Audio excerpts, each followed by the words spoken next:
Live streaming is on. Okay. Okay, Dan, did you got my key? It shows that it's on. Daniele, do you see on YouTube? That's fine. Yeah, it's fine. Bye. Okay, great. Thank you. Hello, everyone. I'm Dan Gay, Chief Marketing Officer of BlockCerts Blockchain, and we apologize. We're having some difficulties with YouTube streaming key, but we've got it up and working, and we appreciate your patience here.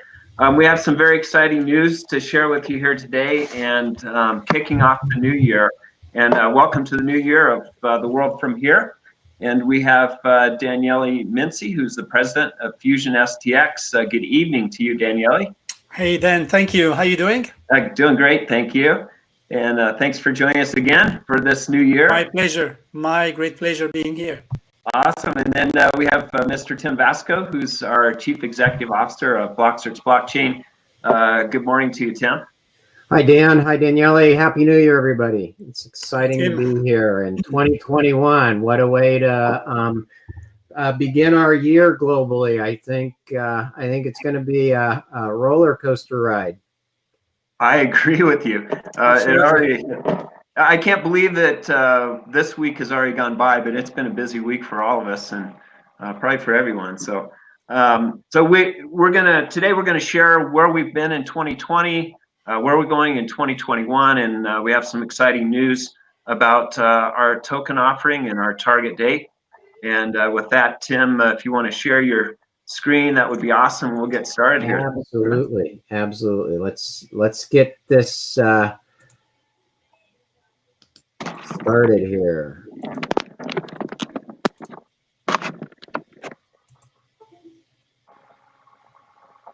All right.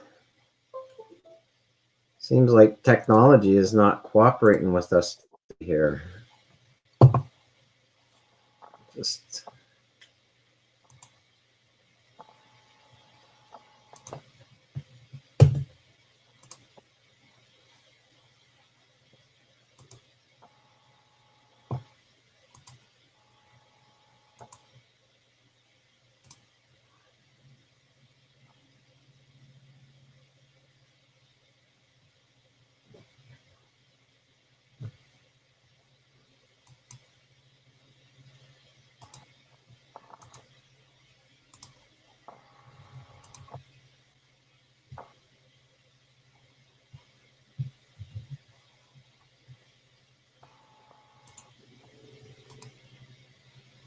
There we go.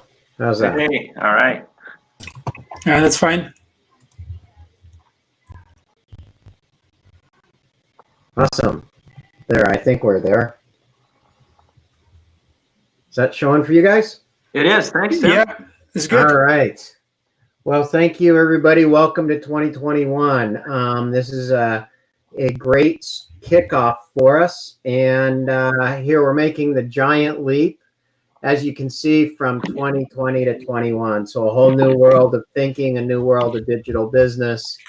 I think it's important to say that with all of the events happening in the world, in the United States, the world watching, and all of 2020 with all of us being connected, we're just very thankful that the people who do support us and believe in what's happening at BlockCerts and in the world of digital, that there's a good solid landing and place to go in 2021. We certainly took the leap in 2020. Whoever knew what the world would look like back then? We started the world from here for that purpose, looking at what it would be like with this pandemic and COVID-19 and so forth. It's so encouraging that there's vaccines out there. It's incredibly sad with all of the loss of life, all of the difficulties that this continues to bring upon people and countries, but the future looks bright. And I think that one thing we have seen is this incredible, powerful impact of technology. And I don't just mean the cloud technology that's keeping us together. I mean the technology that actually allowed us to develop this vaccine, developed humanity to develop this vaccine in record time in the first place and start distributing it. So, of course, all of that is logistics. All of that is it's one thing to develop technology. It's another thing to launch it. And at BlockCerts, we are incredibly aware of that. We've been doing this and building out since 2016 when BlockCerts first got its life. We've been watching the evolution of the blockchain market, of the cryptocurrency market. We've seen Bitcoin now rise to an all-time high, Ethereum rise to an all-time high, and the market rise to an all-time high. And so I think that the writing is on the wall, which is we're truly in a world now in 2021 of delivering a new world of business. So with that, let's start by looking at what our BlockCerts timeline looked like starting back in March, April, May, June last year, and where we're headed. This timeline, we decided to build out an infrastructure years ago that would integrate digital business. Nobody, and I've said this before, nobody really knew what we were doing, and it didn't look like a sound business decision, I would say, until the summer of 2020. So it took 4 years to make that insanity start looking like there was a really good, solid reason to build this. And we built that with WorkCertain, our first platform. I don't know if you guys can see this, but I'm going to shut my video. But WorkCertain is the foundation of all of these apps that we've created and our app store that we've brought live to do what we call distributed applications. And we'll talk a little bit about the distributed or decentralized business model today. In October, after a summer's worth of work and a tremendous amount of effort from the BlockCerts team, we built our own, effectively our own Zoom. We built our own video platform. So BlockCerts has an embedded video platform that is now available to anybody. We're using it right now. We stream on YouTube at the moment, and we've got some very exciting streaming capabilities coming up that will allow us to always remain digitally connected. This is a fully unified, it's the first global, fully unified streaming and business technology in the world. Zoom doesn't do this. Teams doesn't do this. Nobody does what BlockCerts does all in one place. During 2020, early on 2020, prior to COVID, we were working, and Danielle and I were working with the Digital Financial Services Observatory. We formalized our agreement to work with DFSO, and DFSO is the Digital Financial Standards project backed by, or developed at Columbia University and backed by the Bill and Melinda Gates Foundation.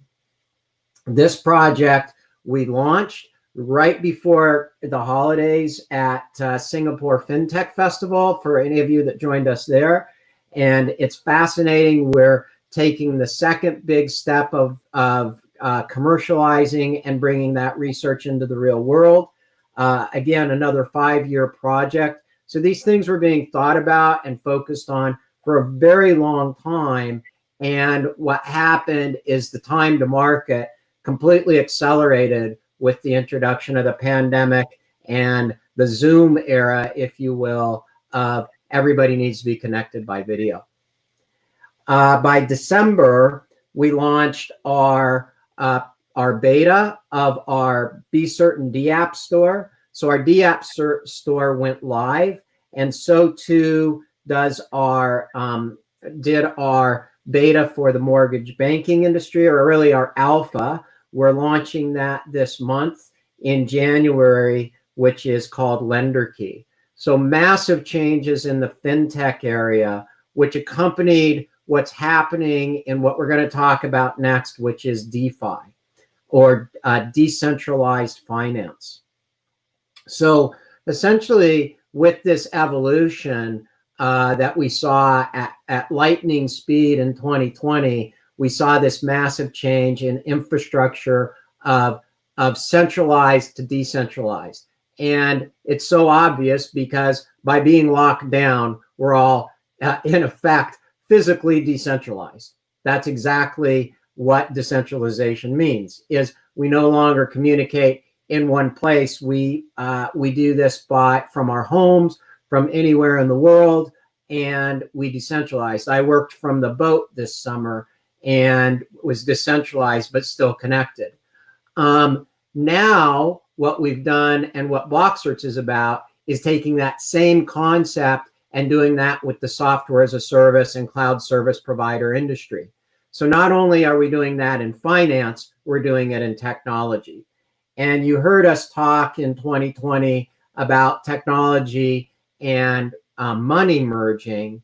And in 2021, you'll hear us talk about technology, money, and society, or social media and all the social connections merging into this decentralized framework.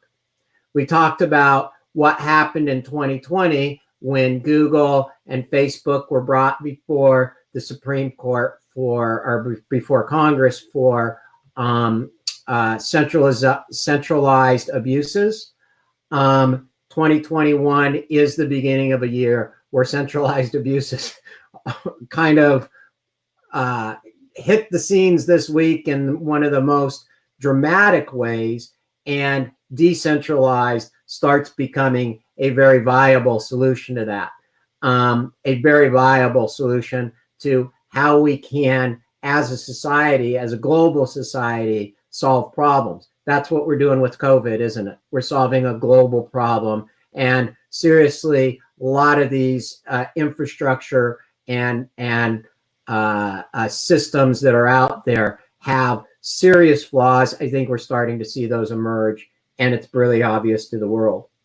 So by January, the BCERT token goes live went live on X markets in 2020, and we're going to talk about Uniswap and DeFi today.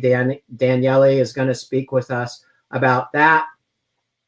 We've had a private placement out there. We close that this month in the next week. And we start this whole new world by opening our doors once again in Asia at the Hong Kong FinTech event. Frankly, the financial sector, the financial moves that are most evident, that are market leading, start in Asia and head west. So we are in the West, but we have been in Asia now for many years. We've been incorporated in Asia for over 8 years in 2021. So we know Asia very well, and it's a giant market. It's an emerging power of the world, and we all know that. By February, our BCERT listing, we're moving, and we introduced our work with the Merge Exchange. We are looking at potentially listing on the Merge Exchange. We're launching our Trustonomics platform, and we believe that our decentralized technology and trust in the economy and trust in everything we do is paramount. And again, I think we're seeing that play out in so many different ways. January 6th being one of the most obvious ways of how we need to build trust back and build that back into the strength of our economy. Our targeted press releases and announcements and things like that will be in full swing by February, and in March we will be expanding what can be done to bring this idea of technology, money, a more democratic and decentralized cloud-based platform. And as we said in our first slide, the cloud power to the people is really what we're about at BlockCerts. And be certain, the first DApp store on the planet that has distributed applications. What does that look like? Let me take you quickly to becertain.com and show you what our app store looks like today. So our first iteration of the Be Certain app store, and Dan, can you tell me if you can see that? Yeah, we sure can, Tim. Okay. Our first iteration of the Be Certain app store tells you all of the different things you can do, what we call utility in the BlockCerts marketplace. So you can use Work Certain, which is an aggregation of any tool you want. We don't create barriers to functionality. We are currently building out a lot of the ways that this will cost out for the community. But one of the things I can guarantee you, and Dan and I talk about this all the time, and that this platform guarantees you through a smart contract, is you will never pay more than what technology is today when you use all of these applications together. That is a guarantee. It's written into a smart contract. The reality is, since this is cloud power that's being put into the hands of the people, of the users, that you will pay much less, and you will actually benefit as you are a user on the platform from being a member in the community. So the first time ever created through a technology company that is a massive, has the same amount of power as a Microsoft or a Google. We have servers, we have massive amounts of layers of technology. All of that is being put into a distributed application and being put out to the world in the form of a tokenomic model. That's what the tokens were about. That's why it's important. So all of these tokens provide you as a member of the community. I was trying to think of some analogies to that when we were talking, and I said, in the United States, the one company that comes to mind that's been very successful in the world is the outdoor equipment company. Oh, REI. REI, Yeah. right? Right. And in Canada, we have one called MEC. And if you shop at REI or MEC at the end of the year, you get a dividend, you get a reward. So that's very much like a retail version of what we've done with the with BlockCerts. And Tim, I just also want to note that, we had a call with a large consulting firm yesterday, and we talked about the fact that it's the average company spends $780 on the average per employee for seat fees, and they use those individual products, whether it's DocuSign or Dropbox, less than 25% of the time. So you're paying for it whether you use it or not. And what's really unique about this is the pay-as-you-play formula, as well as the ability to use it like Legos, all in one place. That's right. And so as we go through, there's the Legos right there. And think about this. We've called this the digital dozen, and we'll show you that on a matrix. But all of these tools are live, are available. You can combine, mix, and match. So think about all the cool Lego worlds that can be made with Lego. And that's what business should be. You should be able to go and build your own bespoke solution, your own idea of what your business is.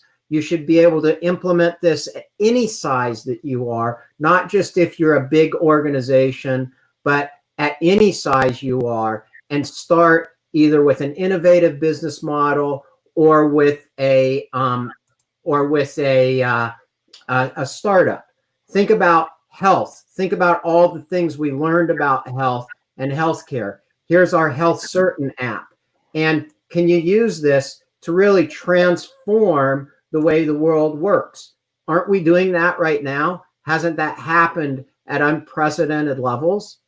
So what this idea is look, technology never was intended to be a one size fits all and take it or leave it. It was always intended to be innovation and innovative, and also to move people quickly from having to be geeks into business models and business markets. And I think Daniele will talk a little bit about, when we get into DeFi and crypto and the whole idea of trading, how that's been the domination. It's been dominated mainly by people who understand the market, by the geeks, right, Daniele? Yeah, unfortunately, I would say, because most of the people realize right now, while Bitcoin it's at the level that it is, Ethereum and the others, that when they step in, it's complicated, at least to understand. That's right. So, especially, I mean, then we talk also about DeFi. So getting this a little bit de-geeked somehow, it will help to create inclusion for people that are not geeks. That's getting right. to an opportunity. Yeah. So de-geekifying, if you will, if that's a word, and building back trust into the system, building back the community who benefits. So we are taking the companies whose data and dollars create value into the cloud and returning that value back to those users who create the value of that technology. That's what BlockCerts is about. When we say cloud power to the people, that's exactly what we mean. So getting back to how this works, and I'd invite you to go through our app store. This is in beta version. There are still a few things that we're putting up there, and this will be fully live on the 18th, but I invite you to go there. If you click on for $11.95, you can get started as part of the community. If you want to learn more about BlockCerts, about tokenization, you can get more involved. But the idea is that for about 99 cents a month, anywhere in the world, somebody can use this platform. 99 cents. And they can have the same amount of power, maybe not the same amount of volume of use, but the same amount of power that it would cost them $780 a month to access. Let me say that again. It would cost $780 a month if you licensed all that other technologies that's represented on this store. What you can do for $11.95. And there is no annual lockdown. There is no annual contract fee. There is nothing. That is that everybody on the planet now has access, and we're leveling the playing field. And that is getting us into what DeFi really is all about. So let's go back and look at DeFi. That's what we did over the 6-month timeline while we were locked down. We built out this matrix. We've completed this stack. The stack has been in development for over a decade.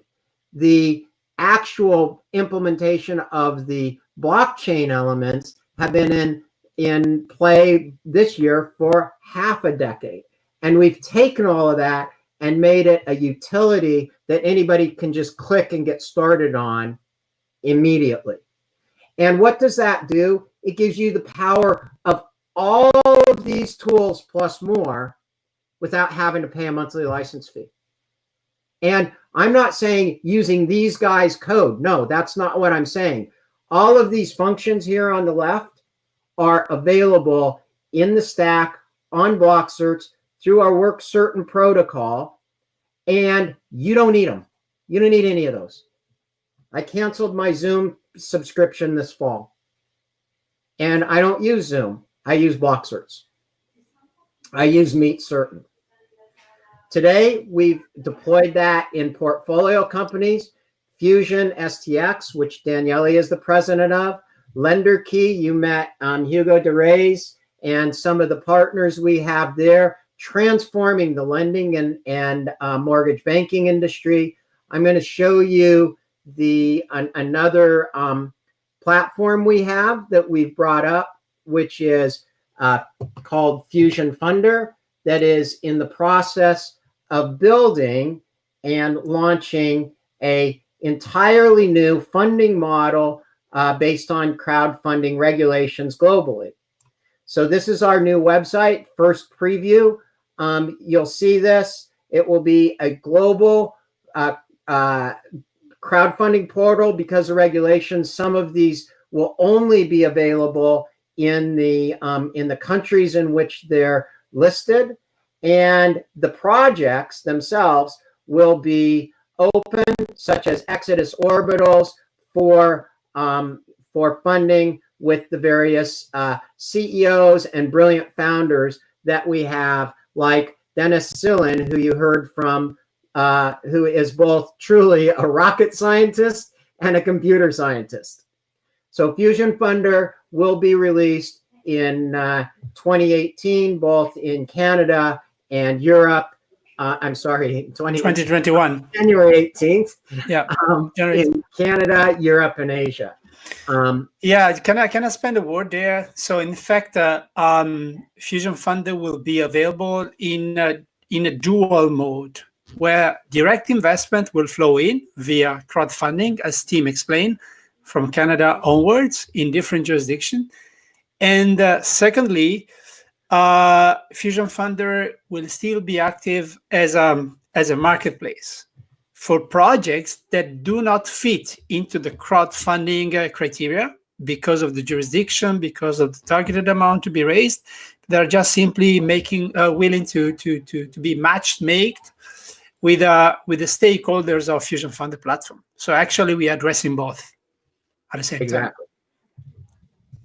So that's Fusion Funder, and we're really excited about the Fusion SCX project there, and as are the 13 different projects globally that we've already introduced and will continue to introduce even more on January 18th.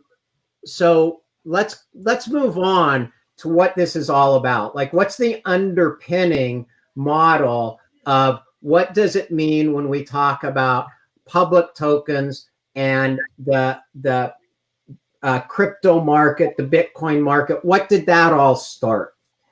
Well, essentially, what was happening back in 2008 when the market crashed was this idea of a community that could not self-govern, frankly.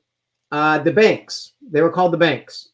And in 2008, we had a recession. We had a failure of leadership from the banking world. It threw the entire globe and planet not into a health pandemic, but into a financial one. Those banks, back in 2008, I was a victim like every other company, the predecessor to BlockCerts as a technology company. We lost 90% of our customer base inside of about 1 month, and millions and millions and millions of dollars in revenue, accounts receivable, and so forth. We had a massive install in both real estate and mortgage banking. So this isn't the first time we've opened the mortgage banking market.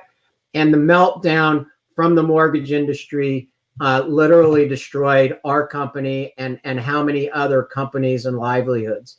Maybe that was a needed correction, but I think it was the first time we saw a failure in leadership and a very insular way where profit of a few destroyed lives of many. And Tim, also a failure of transparency. And a failure of transparency. Amazing. Yeah. I think it was the first time we actually saw a loss of trust. So if you wonder where trustonomics came from, it's there. But I'm not going to say it's the first time, because prior to that, in 1996, I was the victim of fraud, and it was a massive fraud. It was a $15 billion Wall Street fraud called Finova Capital. And I had built an incredibly fast-growing company. Finova was incredibly powerful, could model the halls of power. These were pre-whistleblower days. And so blowing the whistle really didn't do you any good. It got you investigated, and there were no protections. And I was an early whistleblower. My company, which was one of the fastest growing public companies in the United States, got taken over through a hostile takeover. And as a young entrepreneur, very successful, building a company, I saw over 350 jobs in the United States and 2,000 in China. So this isn't my first time in the rodeo building an international company. Were destroyed. And it was destroyed by the wrong kind of people. I think Dan Gay here can explain the exact same kind of experience. So we predate 2008 by the first time this happened. And my only question is, and this is the foundation of Trustonomics, and yeah, I'm going to be outspoken about it. I've lived it. I've seen it. I've seen it from bankers. I've seen it from corporate executives. Now the world is seeing it from governments. And we've seen it, as I said, in banana republics, but never in a republic that we had trust in. Right. So yes, I'm outspoken. Dan lived it with WorldCom. It profoundly affected my life. I think it profoundly affected Dan's life. Dan, I don't want to put words in your mouth. No, yeah, it changed my outlook and financial future. And that book, Who Moved My Cheese, I had to go find new cheese in another place. That's right. Very emotional for those of us that get affected like that. And many people, whether it's Enron or other places where people were affected like that, it's something that just we were talking yesterday with another company. It can be avoided if the right triggers are in. That's right. Tools and platforms. If the right tools are in place. So this idea of after the fact regulation is over. This idea of after the fact creating business models is over, and it has to be. It doesn't work anymore. Trust is broken. The economy is broken. And we certainly don't want to see governments further broken. And that's what we're about at BlockCerts. We're about bringing this in. In 2014, I've told this story about my first experience with Bitcoin at Silicon Valley, at Plug and Play, at 3 a.m, when I walked up the stairs, really to chase pizza, and there was a room of 200 developers. These are geeks going, we're bringing down the banks. Well, the sentiment was there. Bring down the banks. Don't ever let 2008 happen again. That was the idea of Bitcoin. The sentiment was there. Do we need to bring down the banks? No. Obviously not. Do we need to change the way we regulate banks and the bankers? Who will guard the guards? Yes, we do. That is DeFi. That is decentralized finance. Are we backing and do we believe in the crypto anarchists? No. Do we believe in KYC and anti-money laundering and making legitimacy happen on every transaction? Yes. Do we believe that data should be protected from the inside out? Absolutely. Over the holidays, the story broke that Zoom from the inside had employees or an employee pushing data to China. Is that okay? No. How was it possible then? Centralized data storage. Lack of control of the employees' actions inside of this massively growing company.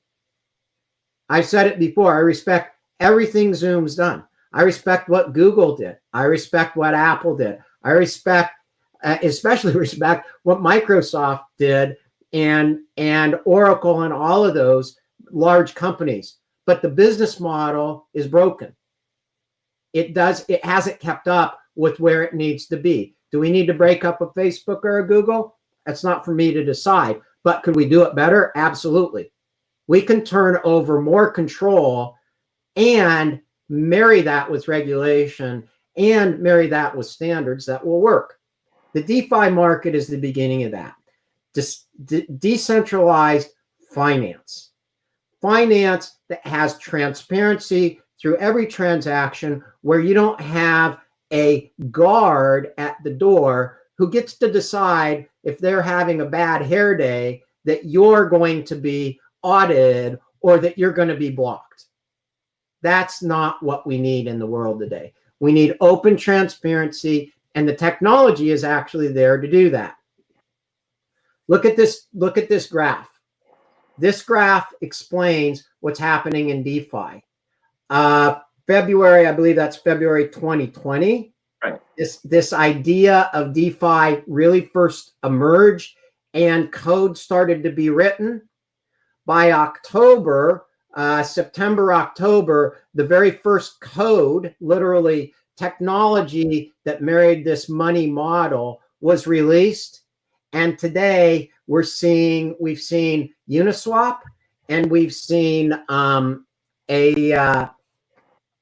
model called Compound, and a number of others that went from zero, unknown, to $3 billion, $4 billion within 60 days. Is it needed? Yes.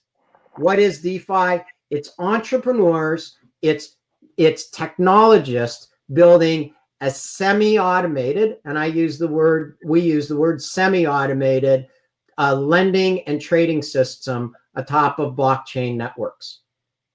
It will always be semi-automated. It doesn't mean we can mess with what's already out there. It means that it will evolve just like any other software.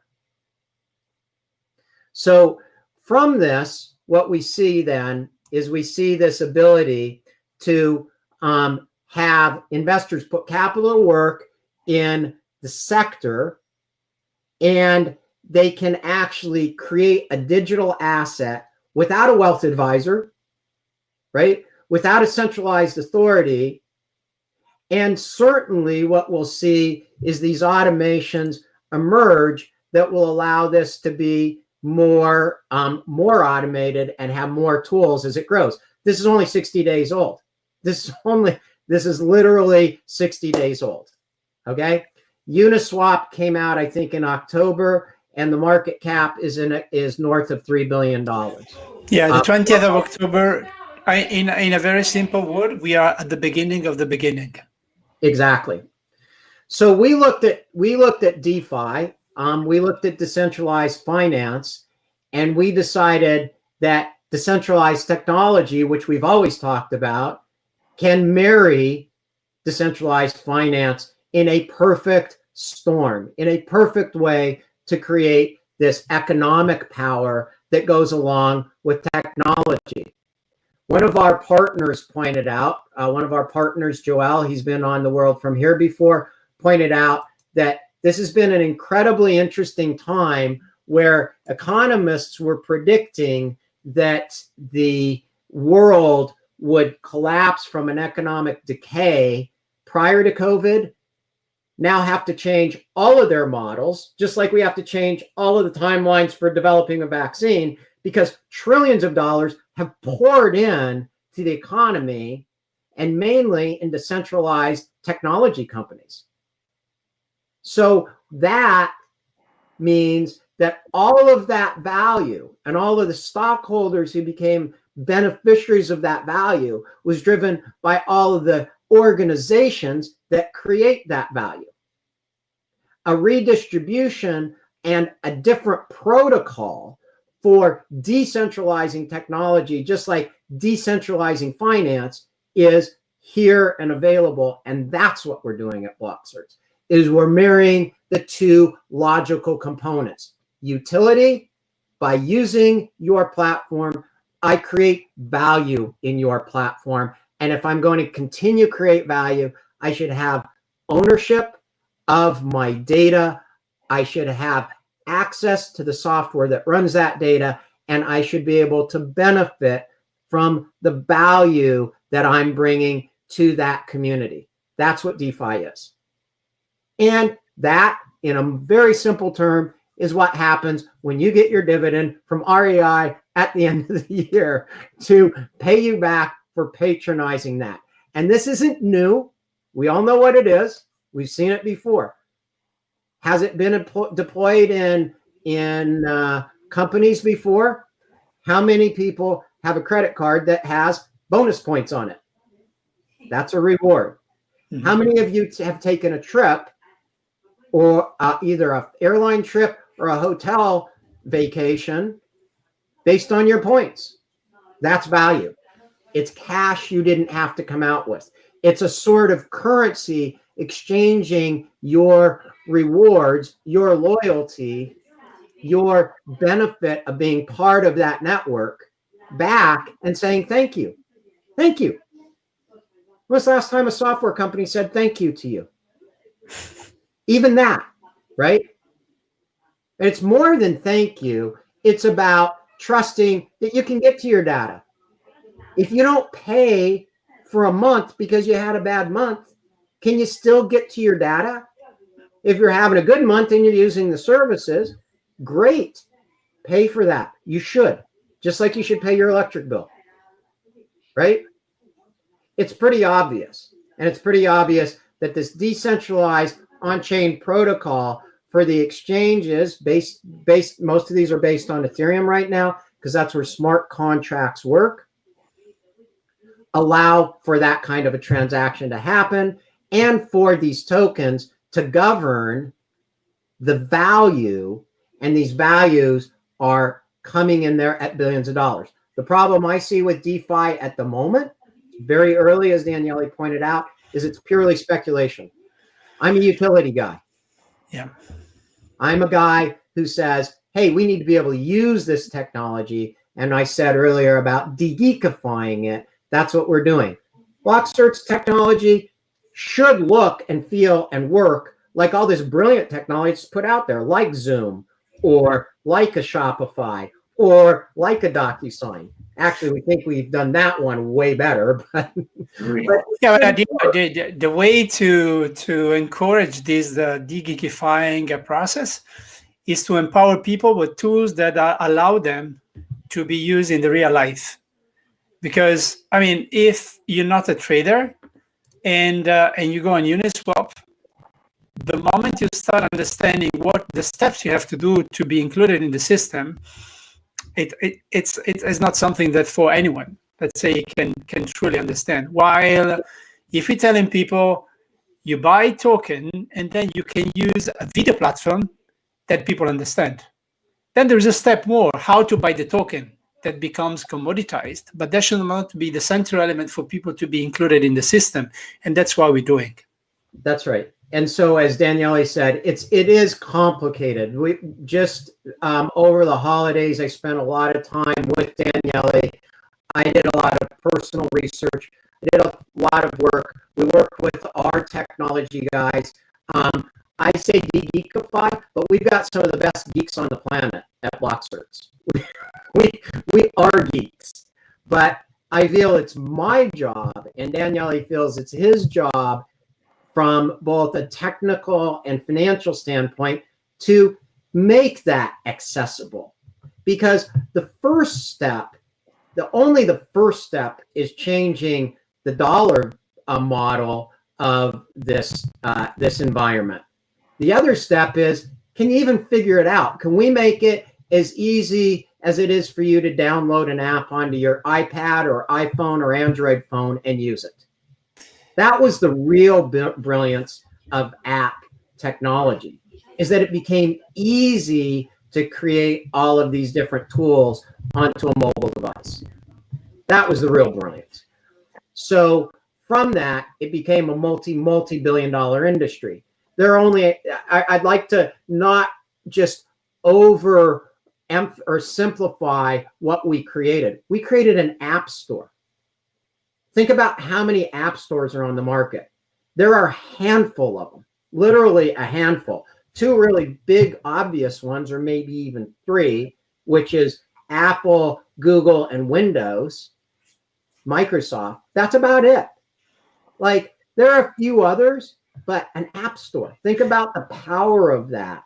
And what we're doing here at BlockCerts. And I started Bitcoin quite some years ago. And what happens right now in DeFi reminds me what happened in Bitcoin in 2011. So 2011, 2012, in that period of time. While, buying Bitcoin it was kind of you're getting emails by people saying, I can sell you something which is magic. And then you had to send private keys in the back by email, having a ledger on the back. It was kind of cumbersome. I know personally people that sold thousands of Bitcoin for a few bucks. Like this. That was 2011, 2012. Yeah. Thousands of Bitcoin. Some of them lost Bitcoin because there was no storage, or there was not safely stored, or they forgotten the private key somewhere. So DeFi now is getting things to a much, much more mature level. By the way, DeFi is in development since 2016. It was a spin-off of the Ethereum Foundation. They receive a grant. Actually, one guy, the founder, received 100K grants from the Ethereum Foundation, and only in 2018 it gave birth to the project. But the project was not funded at the time; didn't have money. So only once some external capital came in, and they recruited 2 people on top of the founder. Then they started getting traction in getting the liquidity until 2020, while some billion came in. And even one step more, to me, that is important to mention is that that perhaps that's a little bit more technical. But then we've been talking about a lot. We're talking about a lot the token-like projects. So, but a lot of companies starting to tokenize the business model, and then when their tokens, after a long period of validation and hard work, gets to the market and it gets listed to a centralized exchange, it got exposed to the whole still inefficiencies and pump and dump that are typical of the crypto sphere. Now crypto, we identify crypto as good one, looking at Bitcoin and the success of Bitcoin, but there are thousands of tokens that have been listed and went nowhere because of the market itself and how it's being developed, and it works. DeFi, it's creating, to me, DeFi is an evolution of the crypto market to meet the real power of tech with the beauty of the centralized nature of the blockchain. And the two things now get into an even higher level of maturity as Bitcoin. I love Bitcoin. It's a super elegant technical solution, but Bitcoin has a lot of inefficiency. Bitcoin is decentralized in nature, but is centralized for real. There are few people that control Bitcoin market. So to me, the Bitcoin itself, even though I like it, I love it, it failed to deliver the promise of decentralization, while DeFi is truly doing that. That's the key difference to understand. Well, and also blockchain is always talked about getting rid of the middleman, et cetera, and this is the way to do that. Correct? Absolutely. It absolutely is. And I think that fundamentally there's a misunderstanding of what blockchain is. Blockchain is a technology. Let's start there. Smart contracts are code that operate on that technology. Do you know when, and maybe we can take questions on this next week when we do the World From Here podcast, but do you know when smart contracts actually were first created and envisioned, and why?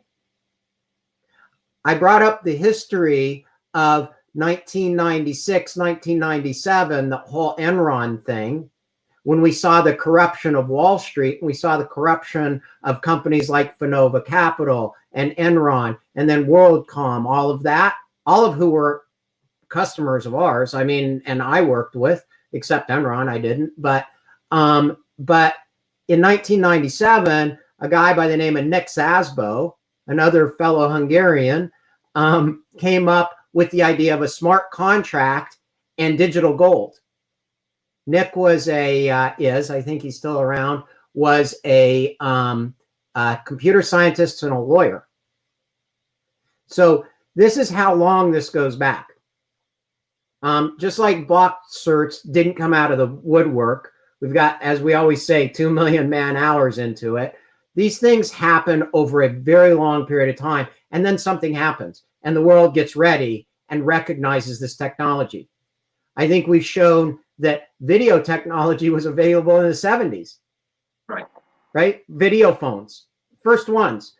So when we look at this, and even today, interesting little fun fact, SASBO is still used in Bitcoin or in Ethereum as one of the measuring units for Ethereum gas.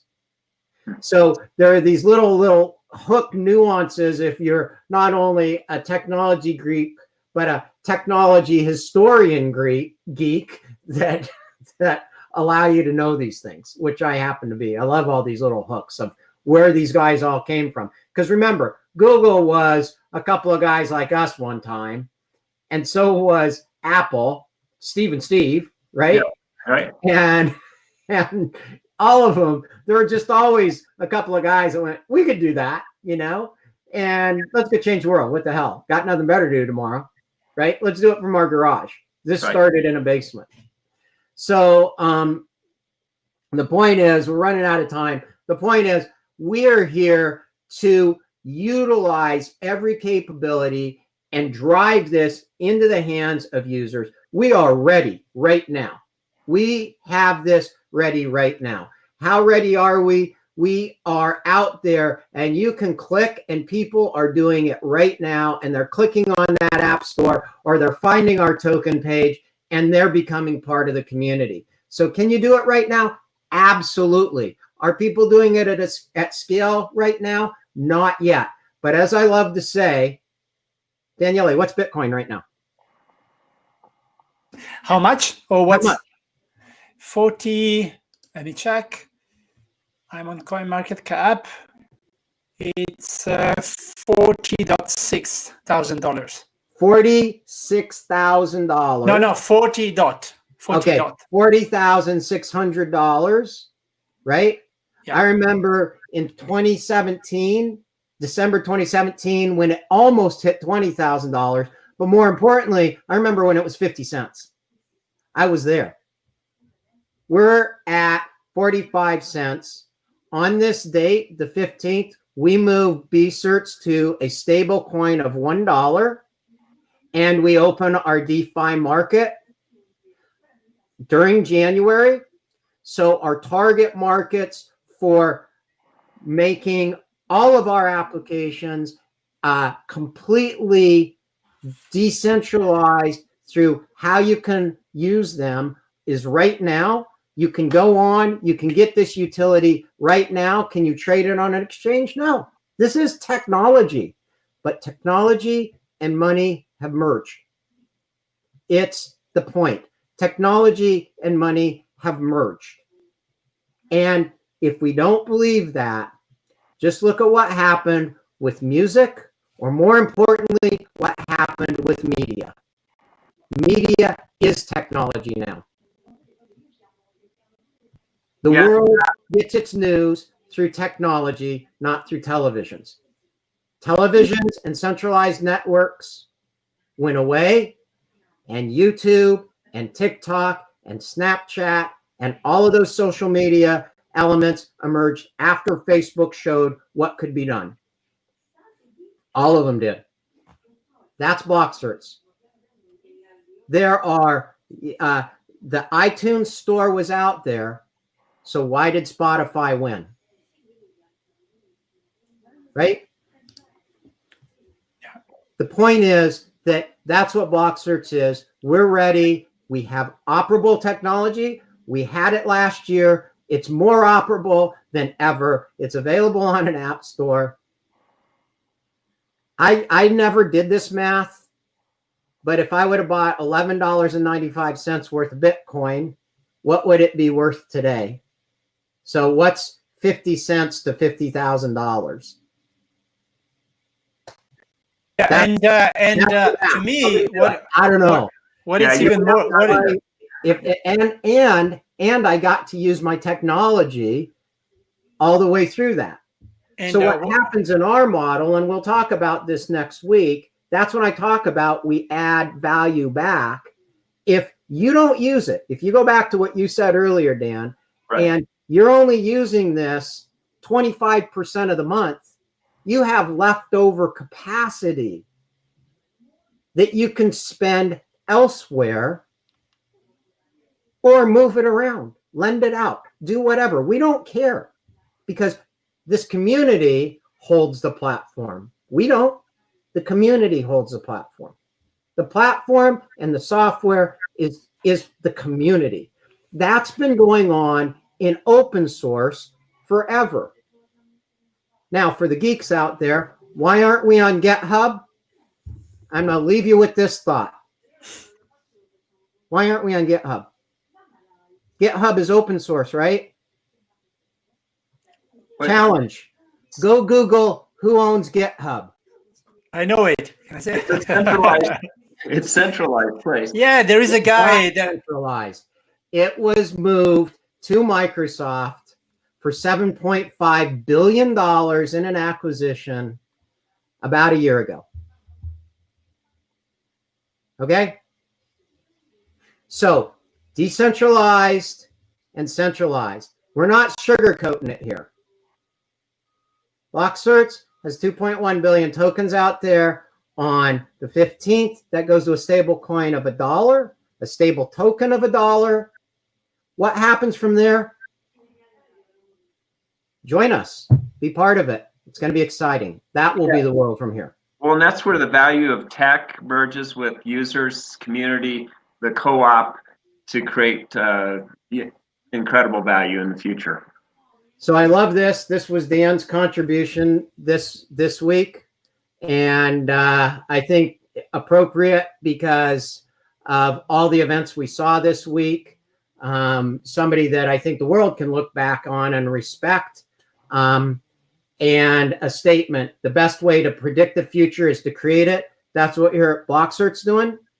That's what we're at Fusion STX doing. That's what DeFi is doing. That's what DTech is doing. And that's what we're doing. And that's why this is important. So with that, I like to say always to stay safe, stay healthy, and get decentralized digital. Don't build your next business. Don't build your next idea on old philosophies. Create the future. That's what the future is here for. The present is today, and you can create your own future. We're here to help. That's what BlockCerts is here for. Yep. Future is irrelevant if you don't take action to make it happen. Exactly. Well said. So thank you for letting me spout on today. I just wanted to go through how brilliant the evolution of 2020 really was as we did the big leap into 2021. It's been an incredible journey at BlockCerts for many, many years. It's been an incredible journey for the last year. And so that's us. That's what we've done. We've made the leap. We're in the new year. Happy New Year to everybody. I hope everybody got time with their families from a safe, socially distanced area. I hope that you are part of that landing strip because we are going to land this in a big way in 2021 with Be Certain, the first D-app store ever to be put out on the planet, and BlockCerts. Awesome, Tim. Thank you very much, and thanks everybody for joining us. And again, next week on the 15th, on Friday the 15th, that Tim highlighted there, we'll be answering questions. So I'm sure there'll be a lot of questions that come up from DeFi and